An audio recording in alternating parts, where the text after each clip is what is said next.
సువార్త 23వ అధ్యాయము 43వ వచనం.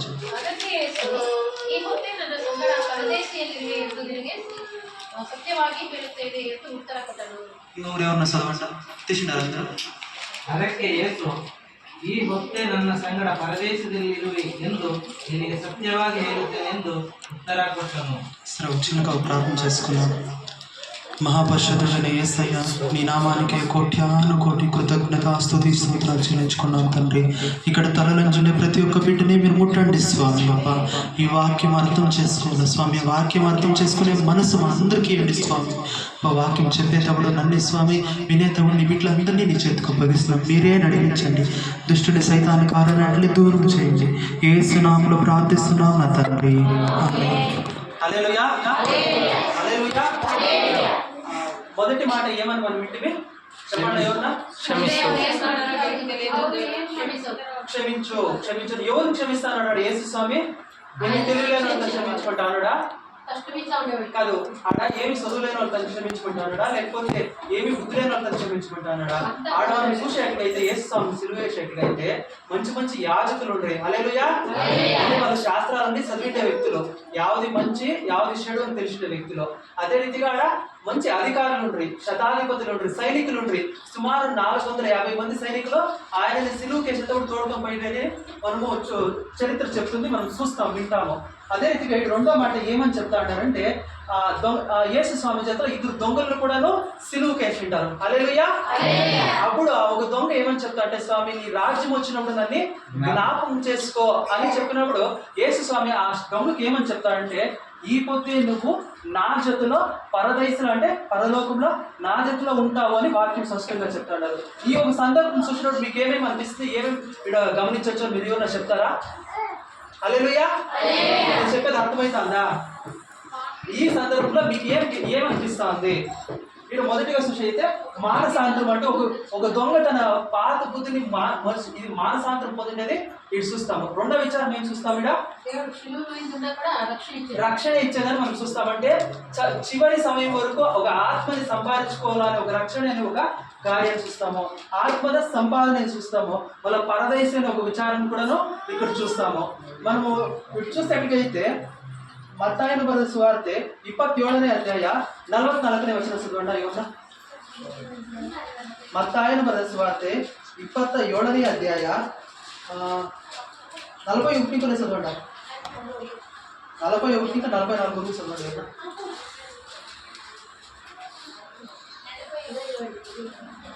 27ನೇ ಅಧ್ಯಾಯ 41ರಿಂದ 44 ವಚನ ಓದಿ. ಅದೇ ಮೇರೆಗೆ ಮಹಾಯಾಜಕರು ಶಾಸ್ತ್ರಿಗಳು ಹಿರಿಯರು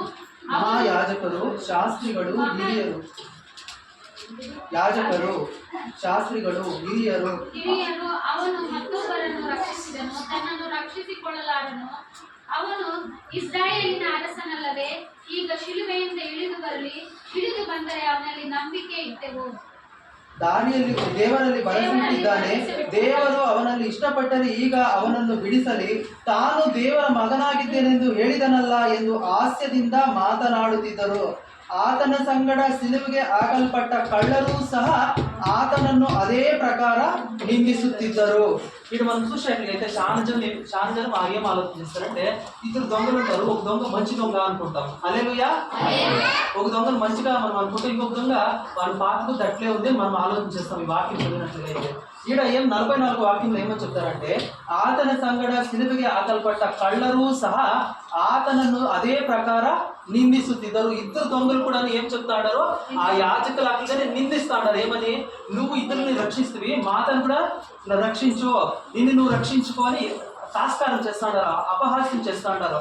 అయితే అపహాస్యం చేస్తాడారు. అదే రీతిగా ఈ శిలువ శిక్ష అనేది యేసు స్వామికి ముందు కూడాను ఉండంట, మళ్ళీ యేసు స్వామి తర్వాత కూడా ఉండంట. ఎంతో పాపం చేసిన వాళ్ళకి ఆ శిక్ష వేసేదంట. మన దేశంలో మరణదండన ఎట్లో ఆ దేశంలో రోమన్ సైనికులకి రోమన్ చట్ట ప్రకారంగా చాలా తప్పులు చేసిన వాళ్ళకి ఆ ఒక శిలువ శిక్ష అనేది వేస్తూ ఉంటారంట. ఆ 2 దొంగలు కూడా మామూలు దొంగలు కాదు. హల్లెలూయా. వారు దుష్కర్మిಗಳು ఉంది.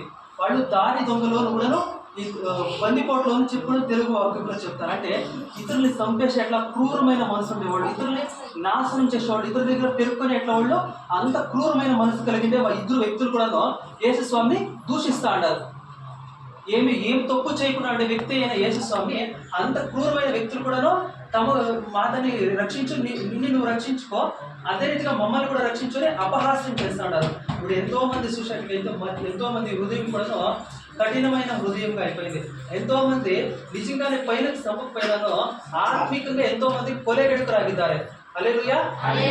ಆತ್ಮಿಕವಾಗಿ ಇತರರನ್ನ ಸಾಯಿಸುವಷ್ಟು ಅವರು ಕೋಪದಲ್ಲಿದ್ದಾರೆ, ಇತರರನ್ನು ಸಾಯಿಸುವಷ್ಟು ಮನಸ್ಸನ್ನ ಹೊಂದಿರುವಂತಹ ವ್ಯಕ್ತಿಗಳನ್ನ ನಾವು ಈಗಿನ ದಿನಗಳಲ್ಲಿ ನೋಡ್ತಾ ಇದ್ದೀವಿ. ఎంతో మంది మనుషుల వ్యభిచారస్తులు అయినారు, ఎంతో మంది అబద్ధికులు అయినారు. అలాంటి వ్యక్తులు కూడాను ఈ క్షణంలో నువ్వు యేసు స్వామిని నీకు తొట్టు తిరుగుకుంటావా, ఆయన నిన్ను చూసే వ్యక్తిగా ఉన్నాడు. ఇప్పుడు ఇద్దరు దొంగలు కూడాను ఆయనని అపహాస్యం చేస్తా ఉన్నారు. ఎప్పుడైతే ఒక దొంగ ఎప్పుడైతే యేసు స్వామి వీళ్ళు ఏం తప్పు చేస్తా ఉన్నారో వీళ్ళకి తెలియదు, వీళ్ళు దాన్ని క్షమించు అని చెప్పినప్పుడు ఆ ఒక దొంగ మనసు మారుతుంది. చూడు యేసు స్వామి ఈ సమయంలో కూడా ఈ మాట చెప్తా అన్నాడే, ఇంత కఠినమైన సమయంలో కూడాను ఇతరుల్ని క్షమించే ఒక గుణం ఆయనలో ఉంది అని చూసి ఒక దొంగ మాట్లాడు. స్వామి మేము చేసిన పాపాలకి, మేము చేసిన తప్పులకి ఈ ఒక శిక్ష ఏమైంది, సరైంది, మేము పడాల్సిన శిక్ష ఏది, అయితే నువ్వు అట్లా కాదు, నువ్వు అట్లా ఏమీ చేసిన లేదు వాక్యం చెప్తాను. చూడు చదవండి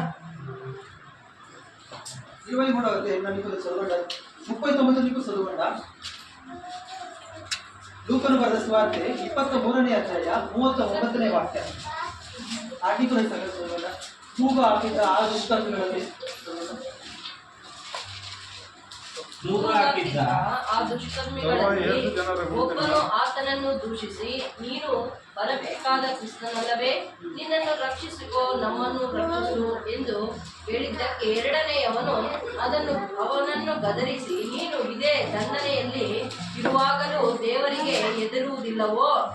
ನಾವಂತೂ ನ್ಯಾಯವಾಗಿ ದಂಡನೆಯಲ್ಲಿದ್ದೇವೆ, ನಾವು ಮಾಡಿದ್ದಕ್ಕೆ ತಕ್ಕ ಫಲವನ್ನು ಹೊಂದುತ್ತಾ ಇದ್ದೇವೆ, ಈತನಾದರೂ ಅಲ್ಲದ್ದೇನು ಮಾಡಲಿಲ್ಲ ಎಂದು ಹೇಳಿ, ಯೇಸುವೇ, ನೀನು ನಿನ್ನ ರಾಜ್ಯವನ್ನು ಪಡೆಯುವವನಾಗಿ ಬರುವಾಗ ನನ್ನನ್ನು ನೆನೆಸಿಕೋ ಅಂದನು. ಅದಕ್ಕೆ ಯೇಸು, ಈ ಹೊತ್ತೇ ನನ್ನ ಸಂಗಡ ಪರದೇಶಿನಲ್ಲಿರುವಿ ಎಂದು ನಿನಗೆ ಸತ್ಯವಾಗಿ ಹೇಳುತ್ತೇನೆ ಎಂದು ಉತ್ತರ ಕೊಟ್ಟನು. ఇంకా మనసు మారలేదు. అంత కష్టంలో కూడా ఒక వ్యక్తిని క్షమించే గుణము అందరికీ వచ్చలేదు. హల్లెలూయా. మనం మనుషులు ఏ స్వభావం ఉంటుందంటే, మనకి ఎవరన్నా కొంచెం ఇదైతే పాపం తెచ్చుకొనేస్తాము, వాళ్ళ మీదకే పోతాము. అయితే యేసు స్వామి ఏమి చెప్తాడు, ఈ క్షణంలో కూడాను స్వామి వాళ్ళు ఏం చేస్తాడో వాళ్ళకి తెలియదు. ఆడ మంచి అధికారులే ఉంటారు, మంచిగా చదువుకోండే వ్యక్తులే ఉండ్రి, జ్ఞానవంతులు ఉండ్రి, పండితులు ఉండ్రి, వాళ్ళు కూడా ఏమని చెప్తాడారో, వీళ్ళు ఇతరుల్ని రక్షించా కానీ తనను తాను రక్షించుకోలేదని ఎంతో అపహాస్యాలు చేసినాయి. కొన్ని వేల మంది ఆ దేశంలో కొన్ని లక్షల మంది ఆయనని ఇంకా ఉపకారాలు పొందిరి, ఆయనని ఇంకా బోధనలు పొందిరి, ఆయనని ఇంకా రక్షణ పొందిరి. అంతంతా చేసిన జనాలు వాళ్ళ హృదయం సత్యాన్ని తెలుసుకోలేదు అని వాక్యం చెప్తుంది. వాళ్ళ సత్యం వాళ్ళ ఎదురుగా ఉన్న వాళ్ళు చూసే కాలేదు, సత్యం వాళ్ళ ఎదురుగా ఉన్న దాన్ని వినే జ్ఞానం వాళ్ళకి లేదు. సైతానుడు వాళ్ళ మనసుని మొంకు పనిచేసింది అని వాక్యం స్పష్టంగా చెప్తోంది. ఇక్కడ ఎంతో మంది ఉన్నారు, అయితే కొంతమంది హృదయాల వరకు మాత్రమే వాక్యం పోతా ఉంటుంది. హల్లెలూయా. ఇంతమంది ఉన్నారు, 20-30 జనం ఉన్నారు, ఇంతమందిలో కొంతమంది హృదయాల వరకు మాత్రమే వాక్యం పోతుంది. హల్లెలూయా. కొంతమందికి షోల్ వరకు పోతుంది, కొంతమందికి ఆ షోల్ వరకు కూడా పోదు. అదే రీతిగా ఒక దొంగ ఏమని చెప్తానంటే, చూడు మనం ఈ ఒక పరిస్థితిలో ఉన్నాను, ఆయన క్షమించాలని ఆలోచన చేస్తున్నాడు. మనమైతే ఈ చేయండిది చెడ్డ పనులు, చెడ్డ కార్యాలు చేసినాము, ఇతరుల్ని చంపినాము, ఇతరుల్ని నాశనం చేసినాము, మనమైతే ఇక ఈ ఒక శిక్షకి అర్హమైనాము. అయితే యేసు స్వామి అట్లాగేమీ చేసినది దొంగే సాక్షి చెప్తాడు. హల్లెలూయా. ఒక చెడ్డ వ్యక్తి కూడాను ఆయన గురించి సాక్షి చెప్తాడు, ఆయన అలాంటి వ్యక్తి కాదు అని. ఆ క్షణంలోనే యేసయ్య నీ రాజ్యం పొందుకొని వచ్చేటప్పుడు, నీ రాజ్యంతో మహిమ రాజ్యంతో వచ్చేటప్పుడు నన్ను జ్ఞాపకం చేసుకున్నప్పుడు అప్పుడు ఏమని చెప్తారంటే, యేసయ్య ఈ పొద్దే నీవు పరిశుద్ధులు విశ్రాంతి తీసుకునే ఒక స్థలానికి నా జతలో వస్తావని వాటిల్లో యేసయ్య మాటిస్తాడని మనం చూస్తాం. ఎంతో మంది చెప్తారు దీక్షాస్థానం తీసుకుంటేనే కదా అని. అయితే ఆయన దీక్షాస్థానం ఇచ్చింది ఎప్పుడు, ఆయన పునరుత్థానుడైనాక మీరు లోకమంతా పోయి తండ్రి కుమార పరిశుద్ధాత్మ నామములో అందరికీ దీక్షాస్థానం వేయడానికి చెప్పింది. అప్పటికి దీక్షాస్థానం అనే మాటే వచ్చింది లేదు. అయితే దొంగ యేసు స్వామి దీక్షాస్నానం యేసు స్వామి యోహాను దగ్గర తీసుకువెళ్ళారు. అయితే మత్తాయి రాసిన సువార్త 28:5 చెప్తారు కదా, శిష్యులందరికీ చెప్తాడు, మీరు ప్రపంచమంతా పోయిందో తండ్రి కుమార ఎట్లా దీక్షాస్నానం చేసి శిష్యులు చేయండి అని చెప్తారు కదా. దీక్షాస్నానం యేసు స్వామి దీక్షాస్నానం నేను మాదేశం.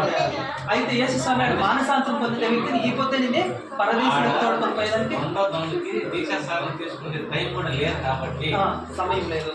మనం కూడా సత్య స్థితిలో ఉన్నాడు, మనం మానవస్ పొందితే హల్లెలూయా, హల్లెలూయా, హల్లెలూయా. అదే విధంగా మనం కూడా అంతే, ఈ పొద్దు ఇంకా మనకి ఎంత సమయం ఉందో తెలియదు. హల్లెలూయా. ఇచ్చిన ఈ ఒక సమయమే శ్రేష్టమైన సమయము. యేసయ్యా నన్ను ఈ క్షణంలో క్షమించు, నన్ను ఈ క్షణంలో నీ సన్నిధిలో నన్ను నిలుపప్ప అని మనం ప్రార్థించడం ఉండాలా, మారు మనసు పొందేవాడుగా ఉండాలా. ఒక వాక్యం యోగు రాసిన గ్రంథం ఏమని చెప్తుందంటే, మనం మరణం పొందిన తక్షణమే క్షణమాత్రంలో మన ఆత్మ పాతాళానికి చేరుతుందని కూడా వాక్యం స్పష్టంగా చెప్తాంది. చనిపోయిన తర్వాత నువ్వు మారు మనసు పొందేదానికి అయ్యలేదు, అవకాశమే ఉండలేదు. మీరు ఈ లోకంలో ఈ క్షణము మీకు ఏ సమయం ఇచ్చిన దేవుడో ఆ క్షణమే శ్రేష్టమైన సమయము, ఆ క్షణమే మీకు మంచి సమయం కావాలి మీరు మానసాంతరం పొందేదానికి. ఎంతో మందిని చూసేట్లయితే నా బిడ్డకి పెండ్లైపోవాలా, వాళ్ళకి పెండ్లైపోవాలి. నిజంగా నా సత్యంగా ఒక వ్యక్తి నేను చూస్తే వాళ్ళు దీక్షాస్థానం తీసుకోండి అంటే నాకు ఇంకా వయసు ఉంది అని చెప్పి ఇక్కడ వాళ్ళే అయిపోయి ఇంట్లో కారణాంతరాలు ఇంకా చెరువుల ఒత్తిళ్ళ కూడా చచ్చిపోయింది కూడా మనం చూస్తాం మా ఊరి దగ్గర. హల్లెలూయా. అంటే ఆ టైం పోతే మళ్ళీ నీకు తీసుకొని నీకేం బుద్ధి పుడుతుందో, మళ్ళీ నీకు ఆ మారు మనసు పోతే జ్ఞానము సైతాన్ని రానికుండా చేయొచ్చేమో. ఆ ఒక పరిస్థితి మనకు చూడండి. ఎంతో క్రూరమైన వ్యక్తి కళాక్షణంలో మారి తన హృదయాన్ని మార్చుకొని నిత్య జీవానికి పోయింది మనం చూస్తాము. నీకు నాకు కొన్ని ఏళ్ళకి మనం చర్చకు వస్తా ఉన్నాము. హల్లెలూయా. మనం ఎంతో బోధన పొందుతాం, ఎంతో శిక్షణ పొందుతా ఉన్నాము. మనము ఇంకెంతో ఉన్నతంగా ఉండాలి, ఇంకెంతో ఉన్నతంగా ఆలోచన చేయాలి. హల్లెలూయా. ఆ దొంగకి ಯಾವ బోధనలు లేదు, ఏమీ లేదు, క్షణమాత్రంలో మారు మనసు పొందా. అయితే మనం ఎంతో మంది కొన్ని ఏళ్ళ నుంచి వస్తున్నారు, కఠినమైన హృదయంతో మారు మనసు లేకుండా తమ జీవితాన్ని నడుపుకొని పోతా ఉంటారు.